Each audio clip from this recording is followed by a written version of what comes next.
to the Susan LoPresti Wellness Mind, Body, and Soul podcast. This is the go-to space for midlife and mature women who are ready to reclaim their health, boost their energy, and live long, vibrant, and purposeful lives.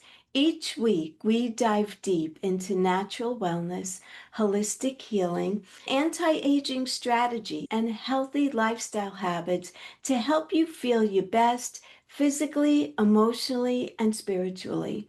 Whether you're navigating menopause, working through chronic conditions, or simply wanting to age gracefully and intentionally, this show is your sanctuary for science-backed insights, powerful stories, and soul-nourishing inspiration. So if you're a woman 40, 50, or older looking to thrive in the next chapter of your life, you're in the right place. Today's guest is Dr. William Bruno. He is a board-certified plastic surgeon based in Beverly Hills, California, where he practiced aesthetic surgery since 2004. As a member of the American Society of Plastic Surgeons, the American Society for Aesthetic Plastic Surgery, and the American Academy of Anti-Aging Medicine, Dr. Bruno has performed over 6,000 procedures, specializing in breast and body contouring. But his journey didn't stop at physical transformation. It evolved into something far deeper. Nearly a decade ago, Dr. Bruno faced a wake-up call. A coronary artery calcium scan revealed signs of heart disease. Rather than relying solely on pharmaceuticals, he chose to overhaul his lifestyle, focusing on nutrition, fitness, and stress management. The experience sparked a profound passion for preventative medicine, wellness, and longevity. Determined to help others avoid the health crisis that he narrowly escaped, Dr. Bruno launched a digital wellness and longevity course along with a virtual coaching program. These initiatives focused on improving body composition through sustainable lifestyle changes backed by science, not just surgery. Today, he continues to guide and empower patients to take control of their health, often challenging conventional medical advice with cutting-edge insights and compassionate education. Dr. Bruno's mission is clear. Reframe aging not as an inevitability, but as an opportunity to thrive. And without further ado, Dr. Bruno, welcome to my podcast. This is going to be such a powerful episode, and I just can't wait to dive right in. So again, thank you for being here. Hi, Susan. Nice to meet you. Nice to meet you. Let's start by me asking you, Dr. Bruno, what made you change from the career that you were doing, which basically was cosmetic surgery? What happened Yeah. in your life to make you make that shift? Well, basically, about 8 or 9 years ago, I, on a routine blood test, found out I had high cholesterol, which led to some other tests, like a stress test, which was normal. But then I requested a coronary artery calcium scan, which is basically a CAT scan of your heart. They don't inject any dye. It's a very easy study. And it wasn't recommended to me at the time by my cardiologist. I actually asked for it, being a doctor, I knew about it.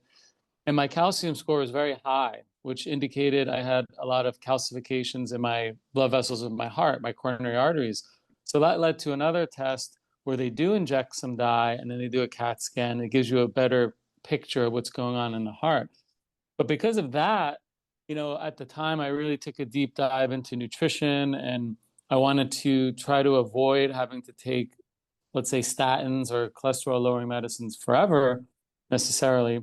So I became, I guess you'd say, almost vegan or very heavily plant-based with my diet, began exercising more, began prioritizing sleep, sort of lifestyle modifications like that. in an effort to control the heart disease. So I had those tests repeated about 7 years later, and the heart disease is stabilized. And now that you can get a test like that, the coronary artery calcium scan, where they inject the dye, it's called a CT angiogram.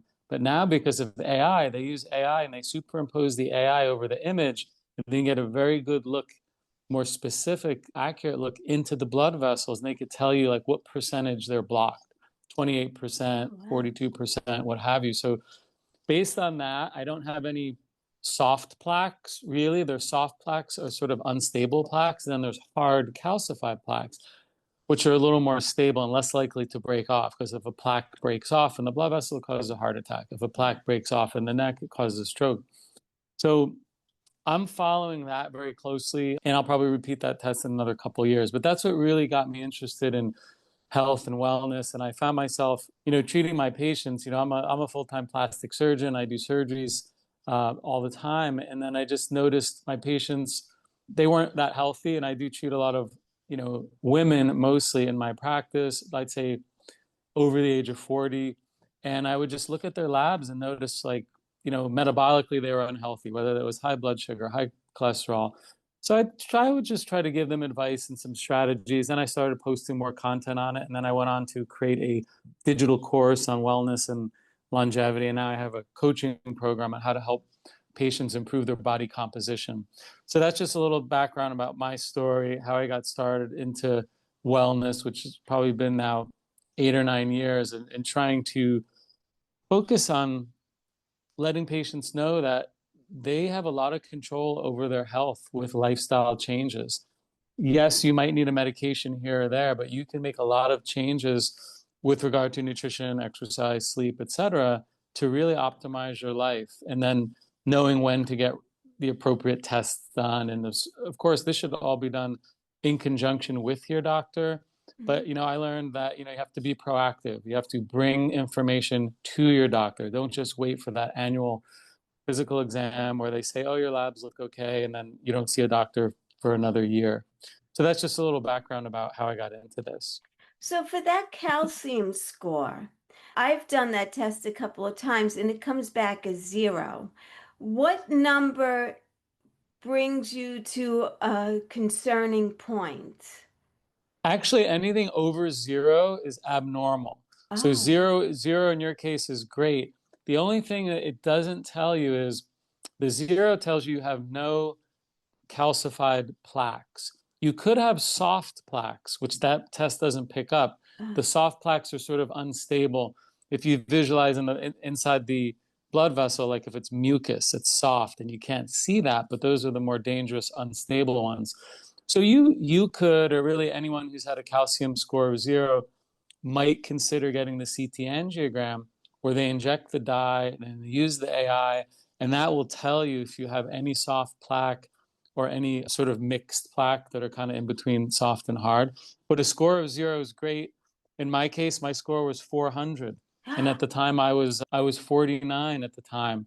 So that's very high for someone under 50, which led me down that pathway. But certainly a score of 0 is great. And that's a great sign for you and any of your listeners who have a 0. But I would still maybe consult with your primary care cardiologist or internist about, hey, is there a need for a CT angiogram, which now it goes by the name of a Clearly scan, the one that uses the AI. But to your question, yeah, anything over a 0, like some people could get a score of 10, 20, but when you're in the hundreds like I was, yeah. that definitely prompts further testing. Now, if you do have that soft plaque, what do they do? Do they put you on medication or is it about diet? It can be both. It depends on other factors like your age, other risk factors you have. How do you turn a soft plaque basically into a hard plaque? Yes, lifestyle, like diet is very important. Anti-inflammatory foods, trying to avoid ultra-processed foods, which cause a lot of inflammation, trying to control your blood sugar. A lot of people think it's just cholesterol that causes heart disease. And although that is a contributing factor, having high levels of blood sugar and subsequently high levels of blood insulin can really lead you down a pathway of having these dangerous soft plaques. And if they don't calcify or mature, they could break off and, again, develop into a heart attack or a stroke. So Yeah. to your question, yeah, it's a combination of lifestyle, like stop smoking, drink less, lose weight, exercise more. And then maybe if you need a cholesterol lowering medication like a statin, that might be part of the overall plan. And then repeat the test. I always tell my patients, don't guess, test, right? This is sort of the saying. It's like some people think, well, I feel okay. I think my blood pressure is okay. I think my cholesterol is okay. But I would just be mindful of that. If you found out you had soft plaques, check it in 6 months to a year, and hopefully the soft plaques are starting to stabilize and they're not going to harm you down the road. Are there any signs to someone who, so if you haven't been to the doctor in a while and you have heart disease and you don't know it, are there any little telltale symptoms that we should look out for? Some people might experience fatigue when walking or doing activity for a short distance. If someone's out of breath after walking 2 or 3 blocks, or they go upstairs and they feel a lot of, say, tightness in their legs, or certainly tightness in the chest, or Yeah. any chest pain leading to the left arm or the jaw, certainly those are signs of early coronary artery disease that might lead you to a stress test, like for example. But oftentimes it's silent, and over 50% of heart attacks happen without symptoms, and unfortunately half of heart attacks end in death. So you could say sudden death is the first symptom in about half of heart attacks, Wow. which I know is not a symptom, but Right. unfortunately, that's what happens. So, the classic, left arm, left chest, pain in the left chest. Yes, that can happen, but oftentimes people just have no idea. And a lot of people who have heart attacks, 50% or more, have normal LDL cholesterol. Wow. There's a lot of schools of thought with cholesterol, right? Yeah. Yeah, a lot of people think, well, cholesterol, it's not causal, but there is a lot of data in the cardiology literature that says elevated LDL cholesterol is causal for atherosclerosis. It's almost, high LDL, like if you have heart disease like I do with a high calcium score, it's required for disease, but it's not sufficient. In other words, if you have high LDL cholesterol, plus you throw in smoking and you throw in obesity and you throw in other factors, then you're really going to tip the scales toward developing more advanced heart disease. But let's say someone like you with a calcium score of 0, if you're leading a pretty healthy lifestyle and you're not smoking and you're maintaining a healthy body weight, you could probably get away with a slightly higher LDL because of your particular situation. In my case, I cannot, at least based on the data, and it's all about managing risk, right? So someone who has a Yeah. high calcium score, I don't want to push my luck and say, oh yeah, I'm eating well and everything. I know, and what's nice about the calcium score is it tells you if you have disease or not. It doesn't say you're at risk. It says you have disease. Like in my case, I have disease. So I take actions toward that. Like I take a baby aspirin and I reinstituted a very low dose statin in addition to my very sort of healthy lifestyle. But Let back to your question, do you know? Yeah, there aren't always symptoms, unfortunately. yeah. Let's talk about statins for a moment. What's your feeling about taking them? Again, I think if you have a history of coronary artery disease, or if you have a history of having a previous myocardial infarction, like a heart attack or a stroke, then absolutely the literature would support being on a statin or another type of cholesterol lowering medication to keep your LDL at a certain level. Now I believe the recommendation is to keep it under LDL under 70, in some cases under 55, depending on your situation. And statins are pretty good at doing that, but a lot of cardiologists now are combining statins with other drugs, and there's even an injection. It's called Repatha, Oh, which yeah. you do twice a month. It's a category of drugs. It's called a PCSK9 inhibitor, and that can really bring your cholesterol down. Like if you had a heart attack, most doctors would put you on a statin, the Repatha, and maybe even a third drug to keep the LDL as low as possible. I think statins get a bad reputation because they say they have side effects. They could cause high Yeah. blood sugar and dementia and muscle pains, but those are actually much less frequent than people talk about. So I Oh, think, really? I think if you need medication to control your blood sugar and prevent a cardiac event, then absolutely do it, as long as you can tolerate the side effects. People get worried about, well, if you don't have cholesterol, then you can't make hormones, you can't make estrogen, testosterone. That's not true. Yeah, there's so many different schools of thought when it comes to that. So, why do you suppose that the US is so much more unhealthy? Why is there so much disease going on in the US today? I think part of it, or a big part of it, is, the food supply in this country and Yeah. the the reliance, I guess you could say, on ultra processed foods. I think the statistic is about 65 to 70% of most Americans' diets consists of ultra processed foods, things that are, not a single ingredient food, right? These are foods that come in packages and chips and packaged foods, frozen foods, that sort of thing. I think that's contributing to the chronic disease. When I say chronic disease, like type 2 diabetes, heart disease, dementia, and some forms of cancer, which are probably the top four Mm-hmm. killers, in this country. And also, I think in the medical system, of which I am a product of, we don't get this type of training in medical school about prevention. So we're just trying to treat symptoms here and there, but we're not getting at the root cause. Like, for example, type 2 diabetes is essentially preventable with diet, lifestyle, exercise. And heart disease, to another extent, you could say, is preventable. Now, there's some rare genetic diseases, but I'm talking about atherosclerosis that most people, end up dying from, which, again, yes, in this country, in men and women, heart disease is the number one killer. And it's the number one killer in the world. That's why I think people need to take it a little bit more, I guess, seriously as far as screening and, prevention. But to your question, if we tried to prevent a lot of these diseases at the education level, like in med school, only 1 out of 5 med schools is teaching any kind of nutrition. Right. I heard That's that. today. And Yeah. 30 years ago, when I went to med school, it was the same way. It was really, you got a couple hours on nutrition, and it was only things that were, like a vitamin deficiency, like scurvy or vitamin C. It wasn't really any practical nutrition. Yeah.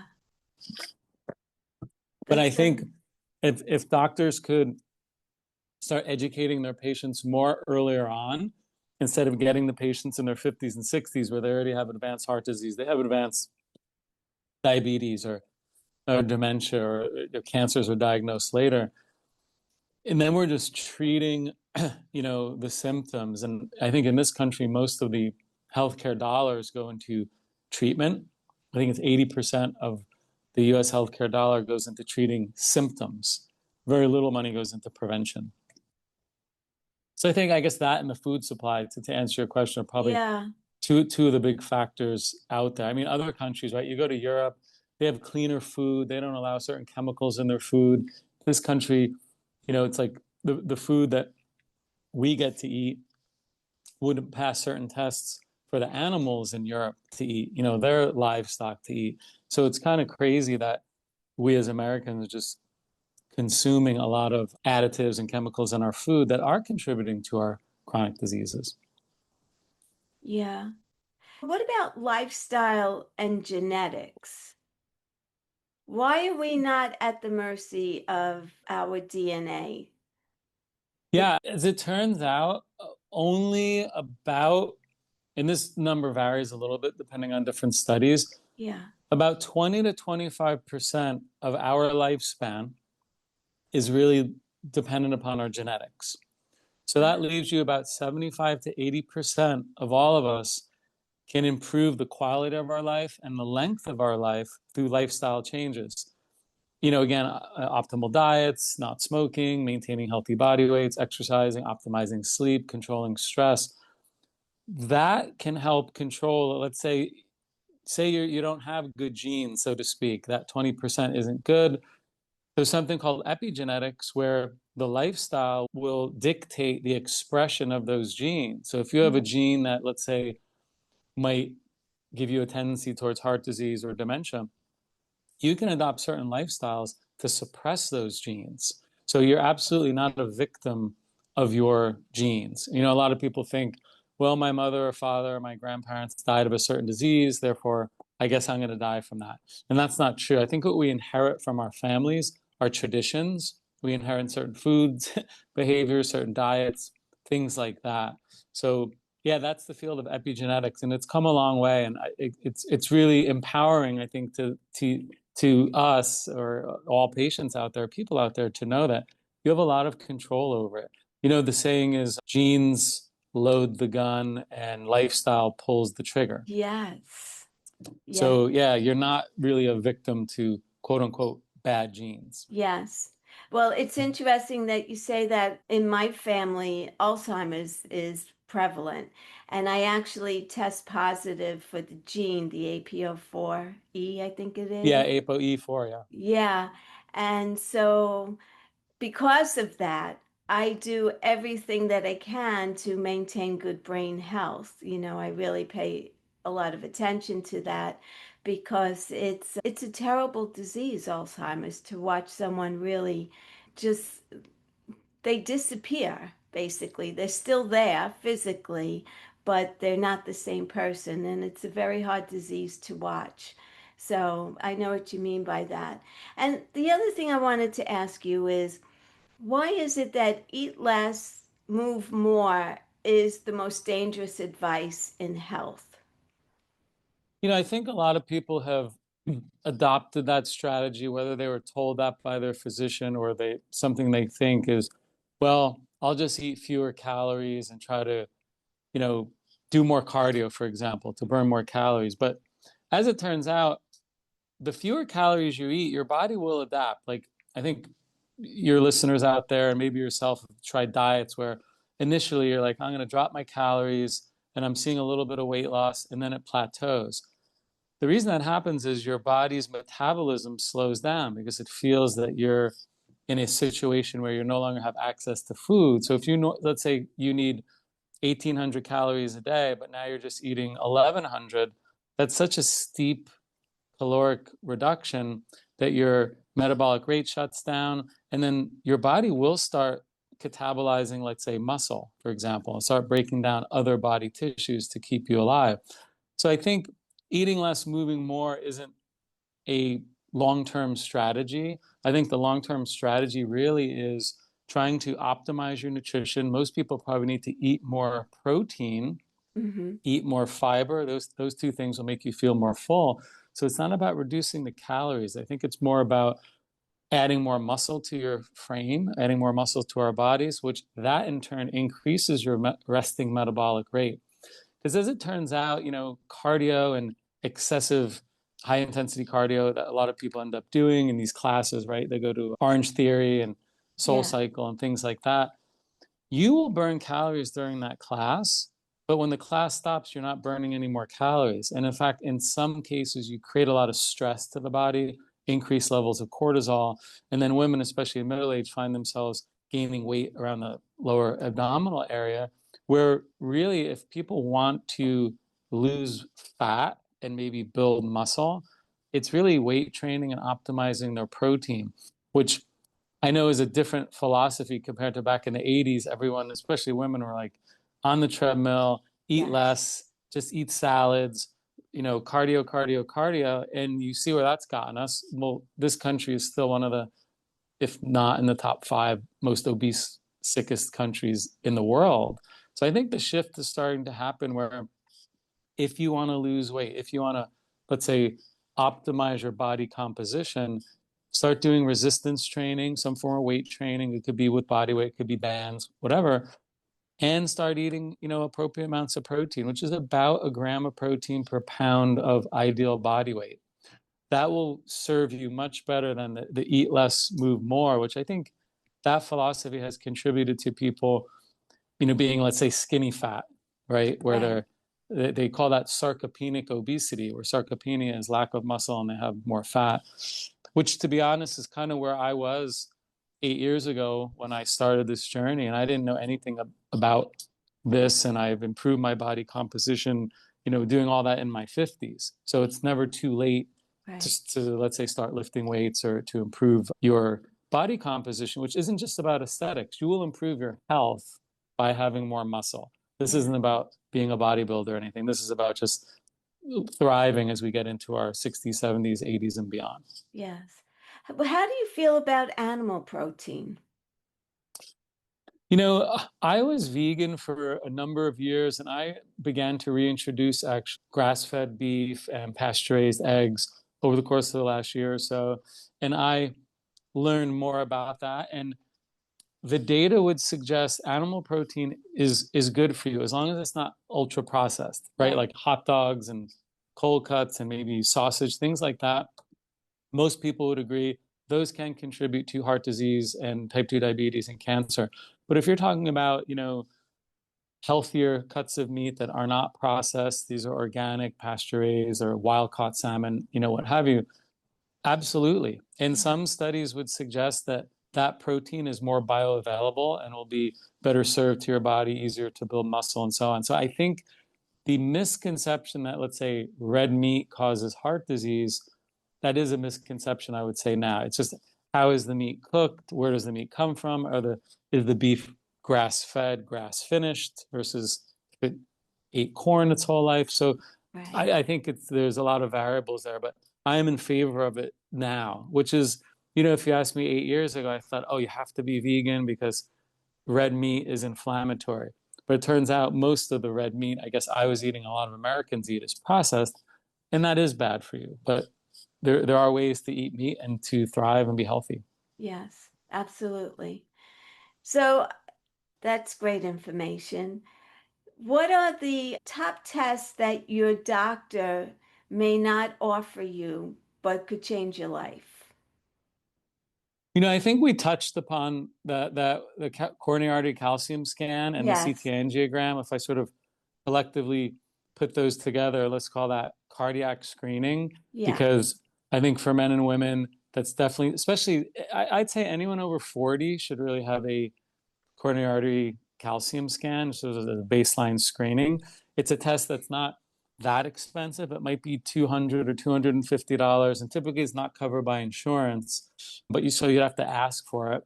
And I think if we're thinking about other tests your doctors might not tell you about, is what's the number two killer in the country? It's cancer.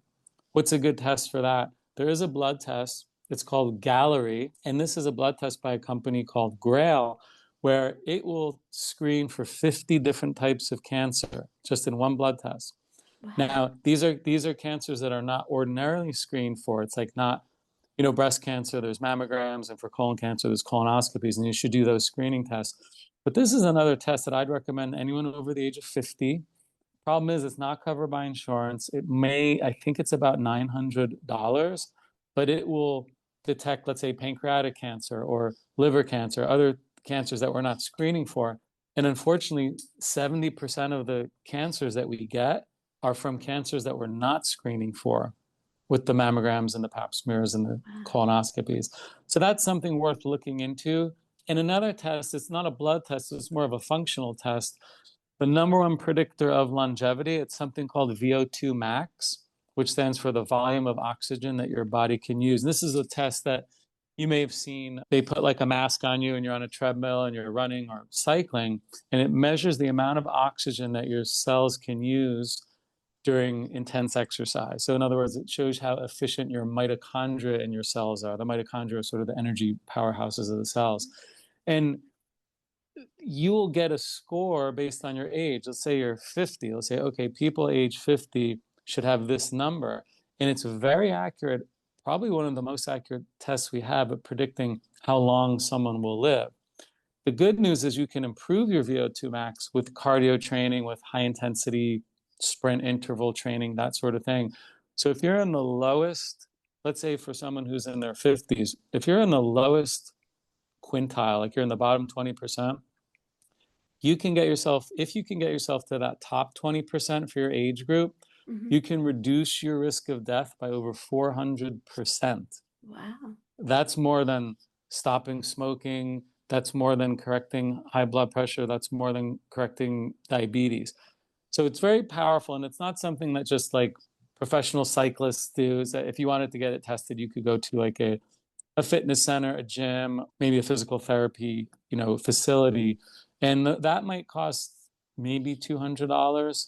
And just to know where you stand, because as you get into your, let's say 70s, 80s and beyond, you want to have a certain reserve. You want to be able to walk across the room without being short of breath. Yeah. But I would say that is the number one test, which is the closest predictor we have to telling us how long we'll live, or, our longevity. Mm. So those are a couple. I guess I would throw in one more: grip strength. Oh, yes. It sounds funny. I have one here, which is, these are called a dynamometer. It looks something like this, and you Yes. squeeze it. So why is grip strength important? Grip strength is an overall proxy for your total lean body mass, lean muscle mass, right, or muscle strength. So it's not to suggest you should practice, grip with your hand, but by having more muscle on your body through, as I mentioned before, weight training, resistance training, the more muscle you have, the longer you will live, the less frail you will be, and the more likely you will be to survive a large bone fracture. For example, anyone over the age of 65, studies have shown if you fall and break a hip, you have a 1 out of 3 chance of dying in a year from that hip fracture. Not necessarily from the fracture, but from a blood clot or a pneumonia or some other side effect. But if you have enough muscle mass on your body, you can hopefully catch yourself, prevent a fall, that sort of thing. So muscle mass, the more you have, the longer you live. And same with the VO2 max, which is more a measure of cardiorespiratory fitness. The higher that score, the longer you live. So those are just a couple of tests maybe to think about or ask your doctor about looking into. Let's go back to the grip strength. So how can one improve their grip strength? One sort of simple way is a dead hang from a pull-up bar. Okay. Just seeing like how long can you hang. Depending on your age, I say the minimum would be like 30 seconds, which is actually pretty hard. Like, the more fit you are, the longer you can hang. Like if you could hang from a bar for 60, 90 seconds up to 2 minutes, that's an overall indicator, let's say, of your upper body strength. It's not as accurate as a indicator for lower body strength, but for the tests we have now, and again, with the use of something like a dynamometer, it gives you a pretty good proxy to someone's overall health. So how do you improve it? The weight training, resistance training, overall. So it's not that you have to have a strong hand per se. Let's just Okay. assume you have a strong upper body, like, biceps, back, chest, etc. Right, right. So let's go into the programs that you have. Talk about your coaching program that's online. Yeah, I have a coaching program. It's called the Body Recomposition Formula, where it's a 6-month program where at the start of it, patients get comprehensive blood testing. And this is blood testing that most people aren't typically getting, looking at not just a regular lipid panel, we're looking at a fractionated panel, which means showing the particle size of your LDL or your HDL, like how big are these particles, how many of them, and also looking at fasting insulin, looking at hemoglobin A1C, just certain metabolic markers. Then I'll have patients get a DEXA scan. I didn't mention that before, but a DEXA scan is a sort of an X-ray of the body. These you can get anywhere, really. They're like $50, and it tells you your percent body fat, your muscle mass, your visceral fat, which is the internal fat we have. And it also gives you a pretty good estimation of what is your resting metabolic rate, basically how many calories are you burning at rest. And then I'll send patients an Oura ring to track their sleep. Oh, So we get this information up front, and then I meet with them twice a month virtually. And we go over coaching, we go over certain topics like exercise, nutrition, sleep, supplements, other alternative therapies, hot sauna, cold plunge, things like that. And then at the end of 6 months, we repeat their blood work, repeat their DEXA scan, to show them their progress. And I think it's nice because some people never even think about like, how well am I sleeping? That's why I put an emphasis on that. And I gift patients an Oura ring because I really want them to start looking at their sleep, trying to optimize their sleep, because the quality of sleep you get is really closely related to your body composition. Fat burning happens at night. Muscle building happens in our sleep when our hormones are more active. So the things you're doing during the day count, but the sleep can't be ignored. Yeah. So yeah, that's just a program that I have. It helps patients to like lose fat and build muscle. So yes, there's aesthetic benefits to that, but it's really the health benefits, because if your body composition improves, you're going to live longer and be healthier. And then I also have an online digital course, which is similar to that, but it's more wellness and longevity. It's a pre-recorded, like it's about 7 hours of content where patients can go through and essentially create their own longevity blueprint. So that one is more a do-it-yourself, whereas if someone does need help, there's some coaching around it. And that one's available, if someone just wants to go at their own pace and kind of learn more about aging and disease prevention and which tests to get, some of the things we talked about today, but in much more detail. Yeah. So the first program that you spoke about, is that you do one-on-ones with patients or is it a group? I do one-on-ones virtually twice a month. So the first visit is just going over they fill out questionnaires, and this is all done through a portal where all the forms and all the labs are uploaded.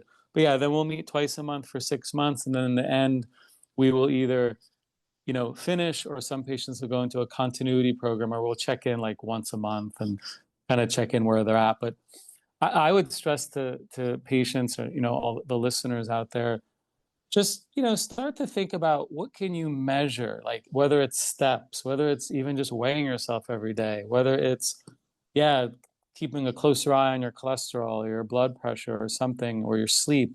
Because a lot of times once you figure out where you're at, then you can make improvements. They say, all right, what gets measured gets managed. And I find a lot of people have no idea where their starting point is.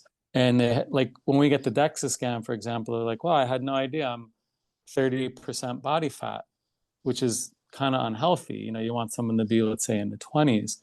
But it's always good just to have these objective tests and then make changes and then retest. That's great. Any final thoughts you'd like to leave the listeners with today? I would leave with this, because I get a lot of people asking me about like certain supplements or red light therapy or some like exotic things. And I think people want to start there, where sort of the basics of it, and this is the framework I used in the digital online course, is I taught it through this longevity pyramid. So just think, at the base of this pyramid, I have like exercise, nutrition, and sleep.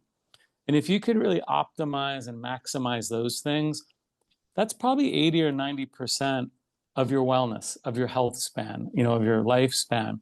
The other things, as you move up the pyramid, sure, you're going to add, maybe there's different supplements you want to add, or red light therapy, or you want to do an IV infusion of glutathione or NAD. And I find a lot of people want to jump to those sort of more exotic, sexier interventions, or peptides or stem cells, which might move the needle like 1, 2, 3%. Focus on the basics, and take action. Like in nutrition, say, yeah, I'm going to start to be intentional and try to eat a gram of protein per pound of body weight. Or in exercise, you're like, how many steps am I taking now? Most people on their iPhones or their wearables can track that and say, well, I'm only doing 4,000 steps a day. Let's shoot for 5,000 and just make these changes. And if it's sleep, people are like, well, I sleep 5 or 6 hours. I can get by on that. Very few people can get by on 5 or 6 hours. Yeah. You can live, but you're not thriving. So you say, well, maybe should I invest in an Oura ring?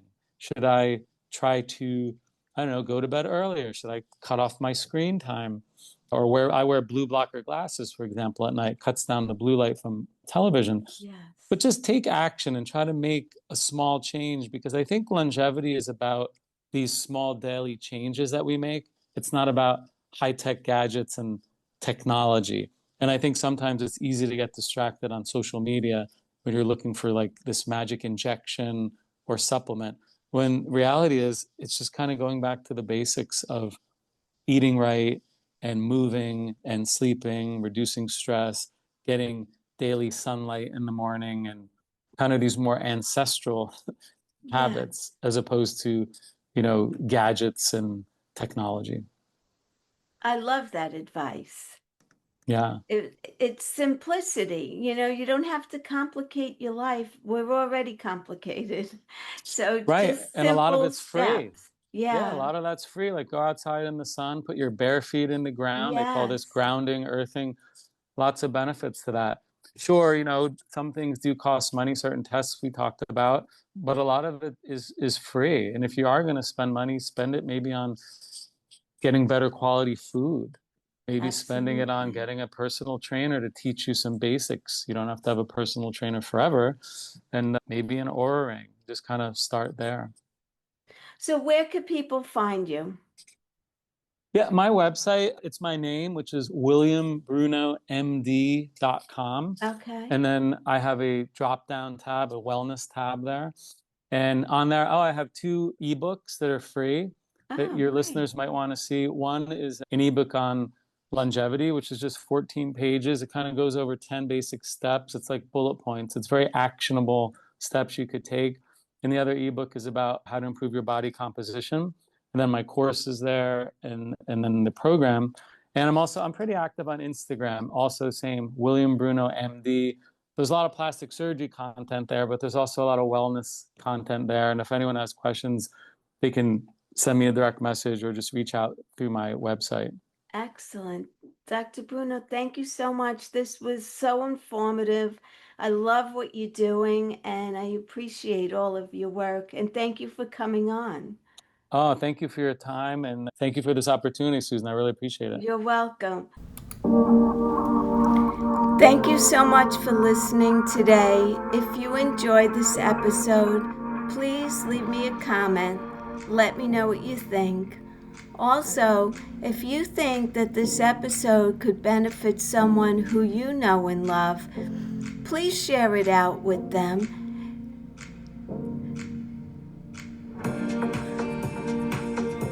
If you'd like more information, please go to Dr. Bruno's website.